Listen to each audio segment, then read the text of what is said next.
የፕሮፌሰር ላጲሶ ጌታሁን ዴሌቦ የህይወት ታሪክ ከራሳቸው ብዕር። በግንቦት 1930 ዓ.ም በአሁኑ አጠራር በማዕከላዊ ኢትዮጵያ ክልል በሀዲያ ዞን በዱና ወረዳ በኩፈና ቀበሌ አምስተኛ ልጃቸው በመሆን ከኢስላም ወላጆቼ ከአቶ ድሌቦ ሸለሙና ከወይዘሮ አሹራ ደጎ ተወለድኩ። በአባቴ ወገን ሀዲያ ነኝ፣ በእናቴ ወገን ከምባታ ነኝ። ከወላጆች የተሰጠኝ ስያሜ ላጲሶ ነው። በሀዲይኛ ትርጉሙም አስማማው፣ ሰላሙ፣ ታረቀኝ እንደማለት ነው። በ1943 ዓመተ ምህረት የ13 ዓመት ልጅ ሆኜ አባቴና እናቴ በአንድ ሳምንት ውስጥ በሞት ተለዩኝ። በመሆኑም ረጅም የችግርና እድገት ኑሮ አጋጠመኝ። በ1943 በ16 ዓመቴ በአንድ ዘመዴ በአቶ ወልደ ዮሐንስ ደልከሶ እርዳታ በሆሳዕና ከተማ አጠገብ በሚገኘው በቦቢቾ የሱዳን ኢንቴሪየር ሚስዮን ትምህርት ቤት በአንደኛ ክፍል ረጅም የተማሪ ህይወትና ጉዞ ጀመርኩ። ሁለተኛ ስሜ ጌታሁን የተሰጠኝ በዚሁ ትምህርት ቤት በሰኔ ወር 1946 ዓ.ም ነው። በዘመኑ በአካባቢው አንድ ክርስቲያን ያልሆነ ሰው ወደ ትምህርት ቤት ሲገባ የስምና የሃይማኖት ለውጥ የተለመደ ነገርና አሰራር ነበር። በ1950 በቦቢቾ የሚስዮን ትምህርት ቤት በአስተማሪዎቼ ምክርና እርዳታ የስድስተኛ ክፍል ትምህርቴን ጨረስኩ። በክፍል ትምህርት ውጤት በመጀመሪያ ደረጃ ከሚጠሩ ተማሪዎች አንዱ ነበርኩ።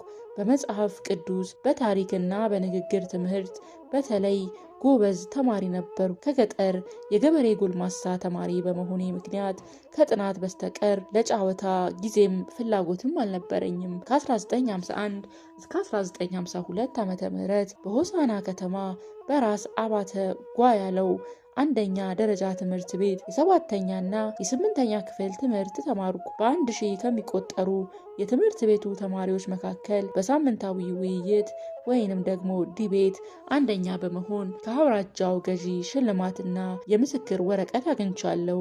በህይወቴ የማይረሳኝ አንድ ታላቅ ነገር በቦቢቾና በሆሳዕና ተማሪ የነበርኩበት ዘመን በመሬትና በግብር ችግር ምክንያት ከአውራጃው ብዙ ህዝብ ለኑሮና ለቅጥር ስራ ወደ አዲስ አበባ፣ ጂማ፣ ሻሸመኔ፣ ወንጂና ድሬዳዋ የሚሰደድበት ጊዜ ነበር። በዚህ ወቅትም የዘመዶቼና ለእኔም በውርስ የሚደርሰኝ መሬት በኃይለኛ ጉልተኞችና የመንግስት ባለስልጣኖች ተያዘ። ይህ በልጅነት ዘመን በትውልድ ሀገሬ ያየሁት ታላቅ የመሬት ችግር በኋላ እኔን የታሪክ ባለሙያ ካደረጉኝ ብዙ ስርዓታዊ ምክንያቶች አንዱና ዋነኛው ሆነ። ከ1953 ዓ.ም እስከ 1956 በናዝሬት ከተማ በአጼ ገላውዲዮስ ሁለተኛ ደረጃ ትምህርት ቤትና በባይብል አካዳሚ የሁለተኛ ደረጃ ትምህርት ተማርኩ። በቦቢቾ ከ1 እስከ 6ኛ፣ በባይብል አካዳሚ ደግሞ ከ10ኛ እስከ 12ኛ ክፍል ትምህርት የተማርኩ። በቅድመ ተከተል በሱዳን ኢንቴሪየርና በሜኖናይት ሚስዮናውያን ሙሉ እርዳታ ነበር። በናዝሬት በተጠቀሱት ትምህርት ቤቶች ለ4 ዓመታት ተማሪ በነበርኩበት ዘመን በየሳምንቱ መጨረሻ ከአርብ እስከ እሁድ፣ የእረፍት ወቅት ደግሞ ከሰኔ እስከ መስከረም ወር በወንጂና ሸዋ በ12 ልዩ ልዩ የሸንኮራ አገዳ ማሳ ሰፈሮች በእግርና በብስክሌት እየተመላለስኩ ለሰራተኞች ወንጌልና ትምህርት አስተምር ነበር። በተጨማሪም ከሰራተኞች በፈቃዳቸው በተዋጣና ከሜኖናይት ሚስዮናውያን በብድር በተገኘ ገንዘብ በሸዋ ስኳር ፋብሪካ አጠገብ በዓለም ጤና ከተማ ከባለ መሬቱ በድርጅቱ ስም በተከራየው መሬት ላይ በ1954 የወንጂ ሸዋ የሰራተኞች ቤተክርስቲያንና የግል ትምህርት ቤት አሰራው። የሁለተኛ ደረጃ ትምህርትም ከጨረስኩ በኋላ ከ1957 እስከ 1958 የቤተ ክርስቲያኑና የትምህርት ቤቱ ኃላፊና አስተማሪ በመሆን ለ2 ዓመታት የአካባቢውን ሕዝብ አገለገልኩ። ዛሬ ትምህርት ቤቱ ከምስራቅ ሸዋ አስተዳደር አካባቢ የአንደኛ ደረጃ ትምህርት ቤቶች አንዱ ነው። በትውልድ ሀገሬ በከምባታና ሀዲያ አውራጃ ስማር በህብረተሰቡ ላይ በመሬትና በግብር ችግር ምክንያት ይደርስበት የነበረውን መከራ ከዚህ በላይ ባጭሩ ጠቅሻለሁ። አሁን ደግሞ ከ1953 እስከ 1958 ዓመተ ምህረት በናዝሬት ወንጂ አካባቢ በነበርኩበት ጊዜ ሆላንዳዊ ዓለም አቀፍ የግል ኩባንያ በአዋሽ ወንዝ ዳርቻ በወንጂ ሜዳ ላይ በነበሩ የጅሌ ማህበረሰብና በገጠር ጉልተኞች በመንግስት ባለስልጣኖች በመሬትና በግብር ችግር ተሰደው በመምጣት ቅጥር ሰራተኞች በሆኑ ወዛደሮች ላይ ያካሄድ የነበረውን የህይወት ጥፋትና የጉልበት ብዝበዛ የአይን ምስክር ሆኜ አየው።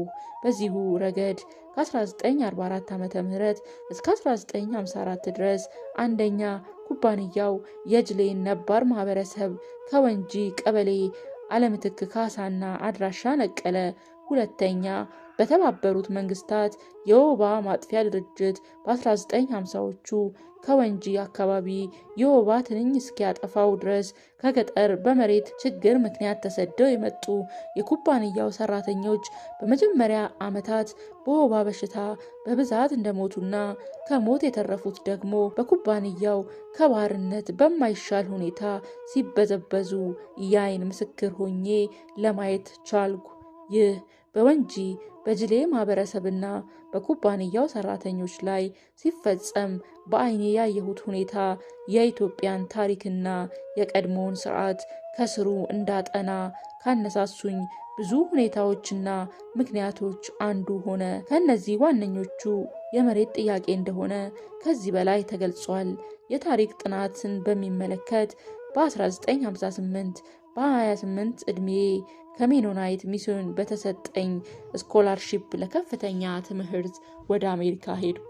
በ1962 በቨርጂኒያ ስቴት በኢስተርን ሜኖናይት ኮሌጅ በታሪክና በሃይማኖት ትምህርት የባችለርስ ዲግሪን አገኘው።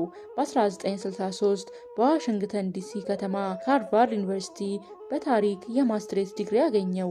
ቀጥሎም በከፍተኛ የትምህርት ውጤትና የውድድር ሚዛን የፎርድ ፋውንዴሽን ፌሎሺፕ ሽልማትን አሸንፌ በግራጁዌት ፌሎ ማዕረግ አስፈላጊውን ጥናትና ስራ በማጠናቀቅ በ1966 ከሃርቫርድ ዩኒቨርሲቲ በታሪክና በፍልስፍና የፒኤችዲ ዲግሪ አገኘው። ከ1967 ዓ.ም እስከ 1968 በአሜሪካ በቨርጂኒያ ስቴት በሪችማንድ ከተማ በቨርጂኒያ ዩኒየን ዩኒቨርሲቲ በረዳት ፕሮፌሰር ማዕረግ የአፍሪካ ጥናት ክፍል ኃላፊና የታሪክ አስተማሪ ሆኜ ሰራው።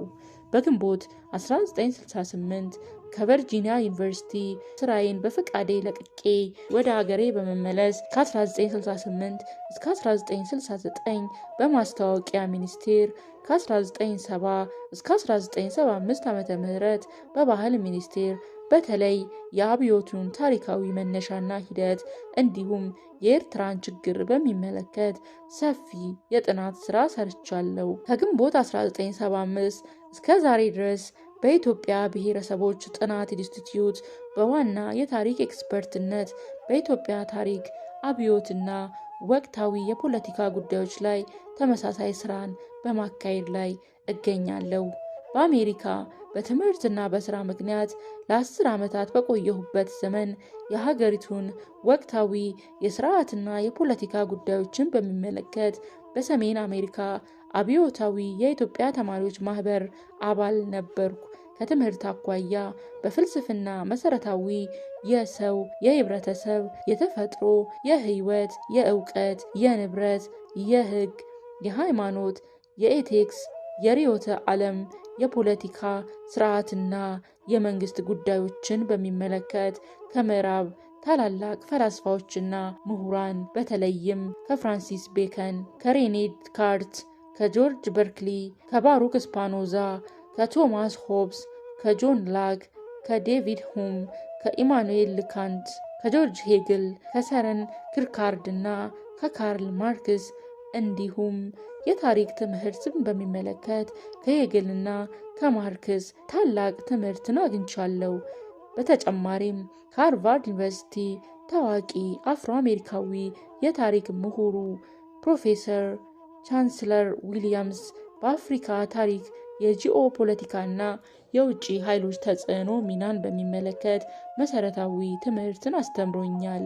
በውጭ ሀገር በልዩ ልዩ ከፍተኛ ትምህርት ተቋማትና መስኮች የተማርኩት ትምህርት ሁሉ ከታሪክና ከፍልስፍና አኳያ የኢትዮጵያ ተጨባጭ የስርዓትና የማህበራዊ እድገት ችግሮችን ለአይነተኛ መፍትሄ በትክክል ለማወቅና ለሌሎችን ለማሳወቅ ተግባራዊ የእውቀት መሳሪያ ነው። በዚህ ረገድ አንደኛ በዋሽንግተን ዲሲ ከተማ በሃርቫርድ ዩኒቨርሲቲ በታላቁ የአሜሪካ የኮንግሬስ ቤተ መጻሕፍት ለፒኤችዲ ዲግሪ በታዋቂ የታሪክ ምሁራን ምክርና ድጋፍ ከ1957 እስከ 1909 ዓ.ም ድረስ ባለው ዘመናዊ የኢትዮጵያ ታሪክ ላይ በተለይ ባካሄድኩት ጥናት መሰረት በአብዮቱ ዋዜማ የኢትዮጵያ መሰረታዊ የፖለቲካ፣ የኢኮኖሚና ማህበራዊ ችግሮች በደቡብ የመሬት፣ የብሔረሰብ፣ የሃይማኖት፣ የባህል ድርብርብ ጥያቄ፣ በሰሜን ደግሞ የኤርትራ ልዩ የፖለቲካ ችግር እንደሆኑና የችግሮቹም ታሪካዊ መነሻ በአገሪቱ ታሪክ ባለፈው ምዕተ ዓመት ከማዕከላዊ መንግስት ምክክልና በተካሄደው የአገር ግንባታ ትግል ወቅት ሂደት ውስጥ እንደሆነ ለማወቅ ችያለሁ። በኋላ የአብዮቱ ፍንዳታና ሂደት በተጠቀሱት ችግሮች ታሪካዊ መነሻና መፍትሄን በሚመለከት የእኔን የታሪክ ግምገማና ግንዛቤ የበለጠ አጠናከረ። ሁለተኛ የኢትዮጵያን ሕዝብ ህብረተሰብና መንግስት ታሪካዊ እድገትና አንድነትን በሚመለከት ደግሞ በአገሪቱ ረጅም ታሪክ በተለይም ባለፉት 2500 ዓመታት ውስጥ በጥንታዊ የዳምዓት፣ የሳባ፣ የግዕዝ፣ የግሪክ፣ የላቲንና የአረብ ቋንቋዎች ተጽፈው በልዩ ልዩ ወቅቶች መንገዶችና መሳሪያዎች በተገኙ የታሪክ መረጃዎች ላይ በብዙ ዘመናዊ የውጭ ሀገር ቋንቋዎች በተጻፉ የታሪክ መረጃዎች ላይ በዘመናዊ የስነ ልሳን መረጃዎች ላይ በሀገሪቱ ጥንታዊ የትውፊት መረጃዎች ላይ ጥናት በማካሄድ ባገኘሁት ትምህርታዊ ግንዛቤ መሰረት ወደሚከተለው የታሪክ ዕውቀትና አቋም ላይ ደርሻለሁ። በዚህ ረገድ በረጅም የታሪክ ጉዞና ልምድ የኢትዮጵያ በሐዋርታዊ ህዝብና ህብረተሰብ ብሔራዊ አንድነት የተፈጠረው በጥንታዊውና በማዕከላዊ መንግስት ስር በሀገሪቱ ነባርና ተዛማጅ በሆኑ ናይሎቲካዊ፣ ኦማዊ፣ ኩሻዊ፣ ሴማዊ የቋንቋ ቤተሰቦችና ማህበረሰቦች መስተጋብር ባህላዊ መወራረስ በሀገሪቱ ጥንታዊ የዳይዝም የክርስትናና የእስልምና መለኮታዊ እምነቶች ባህሎች መስተጋብርና መወራረስ እንደሆነ ለማወቅና ለማመን ችያለሁ። ዛሬ በድህረ አብዮትና በዘመነ ሪፐብሊክ የኢትዮጵያ ማዕከላዊ በሐዋርታዊ ጥንታዊው መንግስት ለኢትዮጵያውያን ሁሉ የብሔራዊ አንድነትና እድገት ታሪካዊ መሰረትና መሳሪያ እንደሆነ ተረድቻለሁ።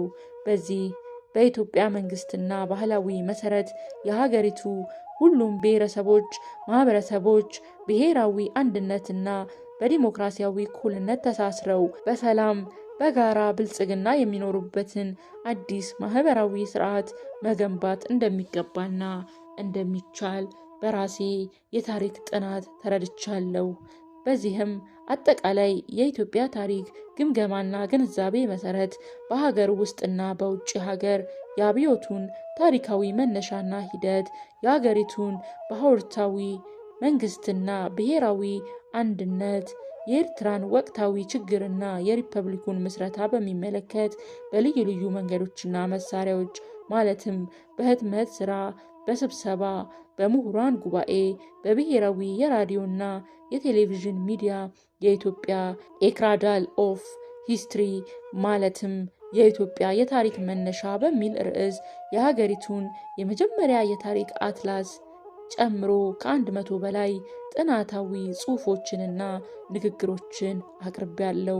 በሪፐብሊኩ ምስረታና ጥናት ሂደትም ከኢትዮጵያ ብሔረሰቦች ጥናት ኢንስቲትዩት የሥራ ኃላፊዎችና ባለሙያዎች ጋር ከሀገሪቱ ከፍተኛ ባለስልጣኖች ጋር በሀገር ውስጥና በውጭ ሀገር በልዩ ልዩ መንገዶች፣ መድረኮችና መሳሪያዎች የኢትዮጵያን በአዎንታዊ የህዝብና የመንግስት ታሪክን በሚመለከት የግንዛቤ ሀሳብና አቋም ለሚመለከተው ሁሉ ባለኝ ችሎታና የማውቀውን ለማሳወቅ የማምንበትን ለማሳመን ጥረት አድርጌያለሁ።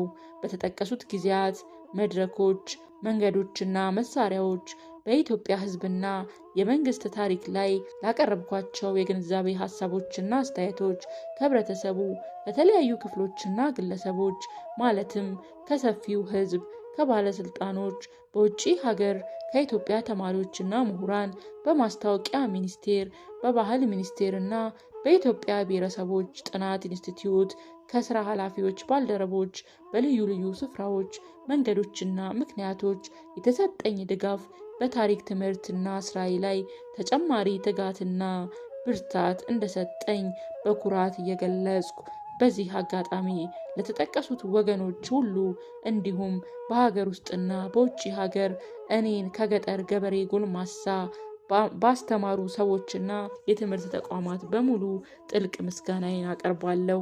በመጽሐፉ ህትመት የንግድ ማተሚያ ቤት ስራውን በከፍተኛ ጥራትና ፍጥነት ስላከናወነልኝ ምስጋናዬ የላቀ ነው። እንዲሁም የመልካም ቤተሰብ አስተዋጽኦን በሚመለከት በዚህ ያልተወሰነ የቤተሰብ ጊዜና በጀትን በጠየቀ ረጅምና አስቸጋሪ በሆነ የታሪክ ጥናት ባለቤቴ ወይዘሮ ሽቶ ግርማና ልጆቼ ጸጋነሽና ትዕግስት የሰጡኝን የመንፈስና የሞራል ብርታት ሳይታወቅ የማይታለፍ ነው። በመጨረሻም መጽሐፉ በወጣትነታቸው ላለፉት ወላጆቼ ለአቶ ድሌቦ ሸለሙና ለወይዘሮ አሹሬ ደጎ መታሰቢያ ነው። ፕሮፌሰር ላጲሶ ጌታሁን ድሌቦ ረዥም የህዝብና የመንግስት ታሪክ ላጲሶ ጌታሁን ድሌቦ የታዋቂው የታሪክ ተመራማሪና መምህር ፕሮፌሰር ላጲሶ ጌታሁን ድሌቦ የቀብር ስነስርዓት በዛሬው ዕለት በጴጥሮስ ወጳውሎስ ቤተክርስቲያን ተፈጽሟል። በቀብር ስነስርዓቱ ላይ ከፍተኛ የመንግስት የስራ ኃላፊዎች፣ የፕሮፌሰር ላጲሶ ቤተሰቦችና ወዳጅ ዘመዶች ተገኝተዋል። የሀዲያ ሚዲያ ኔትወርክም በፕሮፌሰር ላጲሶ ጌታሁን ድሌቦ ህልፈት የተሰማውን ጥልቅ ሐዘን በድጋሚ እየገለጸ ለቤተሰቦችና ለወዳጅ ዘመዶች መጽናናትን ይመኛል።